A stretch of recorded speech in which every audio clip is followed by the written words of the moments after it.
Jayashree Liberty Hospitals, on the occasion of 11th anniversary, free OP consultation and 20% discount in OP. Contact. నమస్తే, నేను Vijay. Pakistan India మధ్య యుద్ధ వాతావరణం నెలకొంది. అయితే ఇప్పుడు పాకిస్తాన్ ఏం చెప్తుందంటే, ఒకవేళ ఇండియా మా మీద దాడి చేస్తే ఇండియా మీద అంతకు మించి దాడి చేస్తాం, మా దగ్గర అణుబాంబులు ఉన్నాయని ఒక బెదిరించే ప్రయత్నం అయితే పాకిస్తాన్కి సంబంధించిన నాయకులు చేస్తున్నారు. కానీ ఇప్పుడు పాకిస్తాన్ పరిస్థితి ఎలా ఉందంటే, కనీసం తినడానికి తిండి లేదు, తాగడానికి నీళ్లు కూడా లేవు. పాకిస్తాన్లో ప్రస్తుతం అక్కడ ఉన్నటువంటి నిత్యావసర వస్తువుల ధరలు ఎలా ఉన్నాయంటే, ఆకాశం అంటారు చూసారా, అక్కడి వరకు వెళ్ళిపోయాయి. నిత్యావసర ధరలు ఏంటో మీకు ఒకసారి డీటెయిల్గా వివరించే ప్రయత్నం చేస్తాను, ఈ వీడియోలో చూడండి. పాకిస్తాన్ ప్రస్తుతం చూస్తే అక్కడ ధరలు శాంపిల్గా చూస్తే ప్రజెంట్ చికెన్ ధర పాకిస్తాన్లో దాదాపుగా 800 రూపాయలు పలుకుతుంది. 798 రూపాయలు ఒక కేజీ పలుకుతుంది. ఇక బియ్యం విషయం, సరే చికెన్ అంటే బాగుంటుంది, ఓకే, అన్ని రకాలుగా బాగుండి ఏదో వారానికి ఒకసారో లేదంటే నెలకు 2 సార్లు 3 సార్లు ఆర్థికంగా బాగుంటే అప్పుడు చికెన్ జోలికి వెళ్తాం అనుకోవచ్చు. రోజు అయితే కనీసం ఆహారం తినాలి కదా, భోజనం చేయాలి కదా. సో బియ్యం ధర 339 రూపాయలు. ఇదే మన ఇండియాలో 50 రూపాయలు 40 రూపాయలు ఉన్నటువంటి కేజీ బియ్యం ధర పాకిస్తాన్లో 340 రూపాయలు ఉంది. అదేవిధంగా కోడిగుడ్లు, సరే చికెన్ సంగతి పక్కన పెట్టేయండి, చికెనా తినే పరిస్థితి లేదు, సరే కనీసం కోడిగుడ్లన్నా తిన్నాము అంటే కోడిగుడ్ల ధర వచ్చి ఒక డజను 332 రూపాయలు. ఇదే పాకిస్తాన్లో ఉన్నటువంటి కోడిగుడ్ల ధర. ఇక పోనీ ఎప్పుడైనా ఒక యాపిల్ పండు తిన్నాము అంటే యాపిల్స్ పరిస్థితి ఏం తెలుసా, ఫ్రూట్స్ పరిస్థితి ఒక కేజీ 288 రూపాయలు, 300 రూపాయలు ఒక కేజీ యాపిల్ రేట్ పలుకుతుంది. సరే పాల పరిస్థితి చూస్తే 224 రూపాయలు ఒక లీటర్ ధర అక్కడ పాకిస్తాన్లో పలుకుతుంది. అలాగే ఇక రొట్టె చూద్దాం, బ్రెడ్ పరిస్థితి అక్కడ ఒక 500 గ్రామ్ ఉన్నటువంటి ఒక హాఫ్ కేజీ ఉన్నటువంటి బ్రెడ్ ప్యాకెట్ 161 రూపాయలు ఉంది. ఇక అరటిపళ్ళు బనానా చూస్తే ఒక కేజీ 176 రూపాయలు ఉన్నాయి.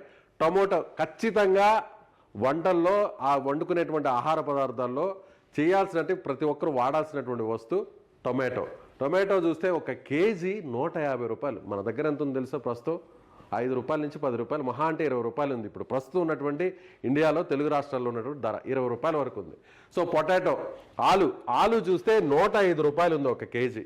ఇక ఆరెంజ్ కమలాలు చూస్తే 216 రూపాయలు ఒక కేజీ పలుకుతుంది. ఏంటి ఈ స్థాయిలో ఇంత ధరలు ఆకాశాన్ని అడుతుంటే పాకిస్తాన్ వచ్చి ఇండియా మీద యుద్ధం చేస్తుందంట, అసలు ఇండియాని ఊపిరి ఆడనీయకుండా చేస్తుందంట, సింధు జలాన్ని ఆపేస్తే అంట అందులో రక్తం పారుతుందంట. వాళ్ళే అంటే జనరల్గా ఒక సామెత ఉంది, నేను లేస్తే మనిషిని కాదు అని కొంతమంది చెప్తుంటారు. కానీ వాళ్ళు అప్పటికి లేరు కాబట్టి అలాంటి మాటలు మాట్లాడుతుంటారు. అరిచే కుక్క ఎప్పుడు కూడా కరవదనే ఒక సామెత కూడా ఉంది చూసారా. సో పాకిస్తాన్ ఇప్పుడు సరిగ్గా అలాంటి మాటలే చెప్తుంది. ఇక మిగిలిన విషయంలో ఇండియాతో ఎంతసేపటికి మేము మా శత్రువు ఇండియాని మేము అనుకుంటే ఎలా అయినా ఇబ్బంది పెట్టేస్తామని మాటలు చెప్తున్నారు కదా. పాకిస్తాన్ ఎప్పుడో స్వాతంత్రం వచ్చినప్పటి నుంచి 1947 నుంచి 2025 వరకు. సరే ఇండియన్ కరెన్సీతో మిలిటరీ విషయాన్ని పక్కన పెట్టేద్దాం, అది అందరూ తెలిసిందే. మనం ఉండేది 4వ ప్లేస్లో, పాకిస్తాన్ గత 2-3 సంవత్సరాలు పోలిస్తే 12వ స్థానంలో ఉంది వరల్డ్లో. సరే ఆ విషయాన్ని పక్కన పెట్టేద్దాం. ఆర్థికంగా చూస్తే పాకిస్తాన్ రూపీకి ఇండియా రూపీకి ఉన్నటువంటి డిఫరెన్స్ ఏంటో ఒకసారి వివరించే మీకు ప్రయత్నం చేస్తాను.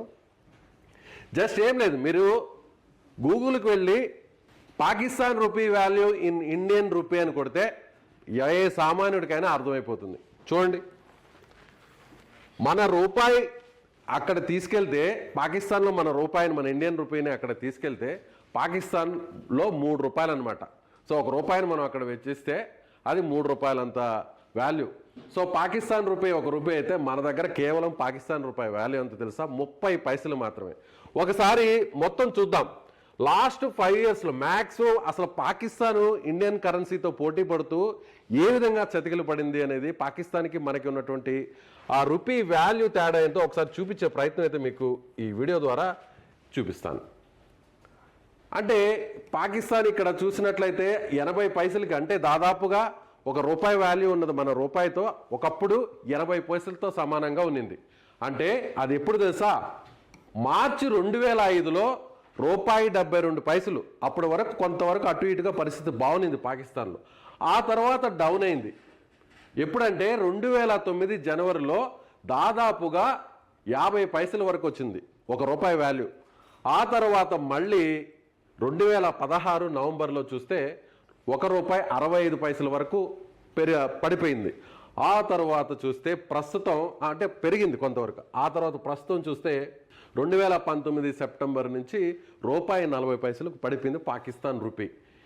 ఇకపోతే 2023లో 30 పైసలకు పడిపోయింది. ప్రస్తుతం దాని ధర చూస్తే 30 పైసలకి ఉంది. అంటే దాదాపుగా గత 2005 నుంచి అంటే గత 20 ఏళ్ళలో పరిశీలిస్తే 20 ఏళ్ల ముందు పాకిస్తాన్ పరిస్థితి కొంతవరకు బాగానే ఉంది. 80 పైసలు మన రూపాయి వాల్యూ అక్కడ 80 పైసల వరకు గిట్టుబాటు అయ్యేది. కానీ ఈ 20 ఏళ్ళలో పాకిస్తాన్ పరిస్థితి ఎలా దయనీయంగా మారిపోయిందంటే 30 పైసలకి పడిపోయింది. అంటే ₹1 మనం అక్కడ పాకిస్తాన్లో తీసుకెళ్తే ఆ రూపాయి వాల్యూ ఎంతో తెలుసా? 30 పైసలు. మన ₹3.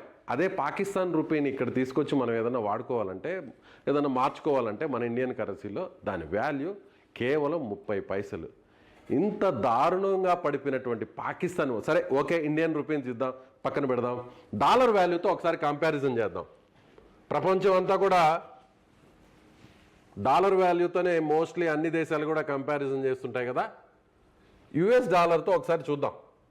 ఇండియాతో మనం పక్కన పెడితే ప్రపంచంలో ఉన్నటువంటి అందరూ కూడా ఆర్థికంగా ఎక్కడైనా కూడా ఎకనమీని డాలర్ వాల్యూతో పోలుస్తుంటారు కాబట్టి ఎస్, మన దగ్గర ఎంతండి? యుఎస్ డాలర్ 80 నుంచి 85 రూపాయలు ఉంటుంది మన దగ్గర. సో పాకిస్తాన్లో ₹280. యుఎస్ డాలర్నే పాకిస్తాన్ రూపీస్తో కంపారిజన్ చేస్తే ₹280. అంటే ఎంత దారుణమైనటువంటి స్థితిలో ఉందో పాకిస్తాన్ ప్రత్యేకంగా మనం చెప్పాల్సిన అవసరం లేదు. సో ఇలాంటి పాకిస్తాన్ మన దగ్గరకు వచ్చి ఇండియాని ఏదో చేసేస్తాం, ఇండియాని కోలుకోలేనివో, ఇండియా మీద అణుబాంబులు వేస్తాం.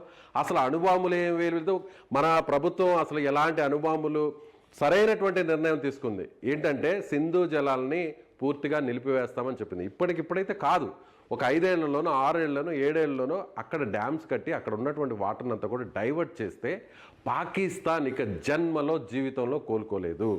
ఇవన్నీ కూడా ఎగ్జాంపుల్. ఎందుకంటే ఇక్కడ ఉన్నటువంటి భారత ప్రజలు ఎవ్వరు కూడా, ఇండియన్స్ ఎవరు కూడా భయపడాల్సినటువంటి అవసరం లేదు.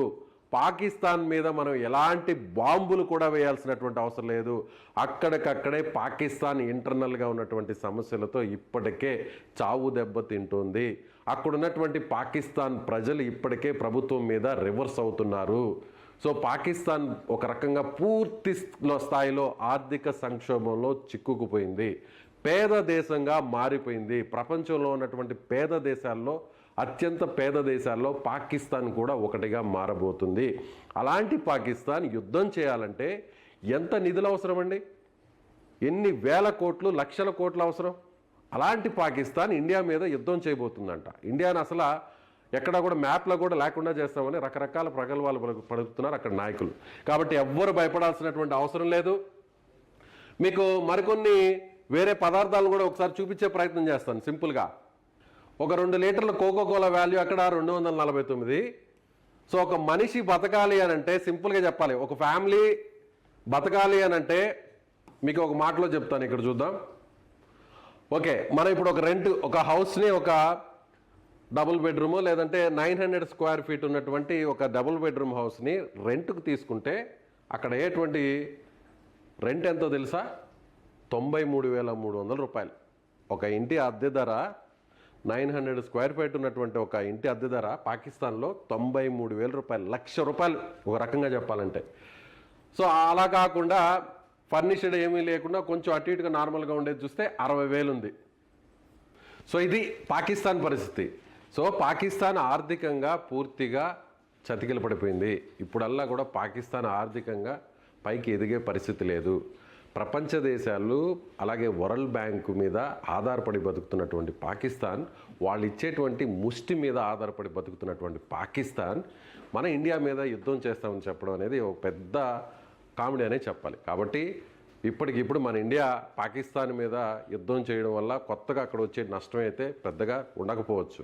కాకపోతే ఇప్పటికే నష్టం అయితే మాత్రం పూర్తి స్థాయిలో ఉంది. కాకపోతే ఇప్పుడు వార్ అనేది జరిగితే ఇక పాకిస్తాన్ ఇక జీవితంలో లేనటువంటి పరిస్థితి ఉందని చెప్పాలి. సో ఈ వీడియో చూసిన తర్వాత మీకేమనిపిస్తుంది?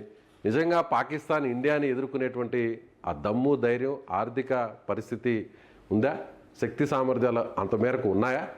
మీ అభిప్రాయాన్ని కామెంట్ చేయండి. Thank you so much.